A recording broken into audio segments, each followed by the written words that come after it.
আমার ভিডিওটা অনেক লম্বা হবে। তার জন্য আমি দুঃখিত।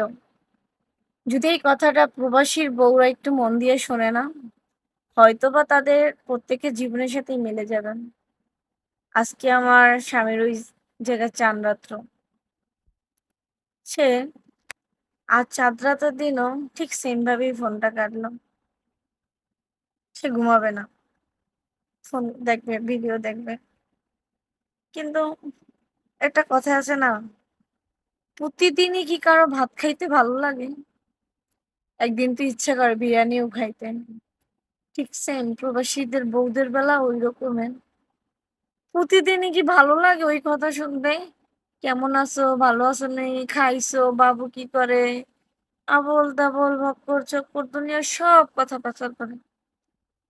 কিন্তু কোনো সময় জিজ্ঞেস করে না তুমি কেমন আছো, তোমার কি আমার ছাড়া কষ্ট হয়? এই কথাটা কোনো সময় কয় না, কোনো সময় কয় না। এই অভিযোগটা আমি তারে শতবার করছি। তুমি কেন আমার কথা জিজ্ঞেস করো না? আসলে আমি হয়তোবা ভালো না। কারণ আমি ভালো হইলে তো আমার স্বামীর কাছে আলাদা সময় চাইতাম না। আমি খারাপ দেখে আমার স্বামীর কাছে আমি আলাদা সময় চাই। ভালো মেয়েরা কি স্বামীর কাছে আলাদা সময় চায়?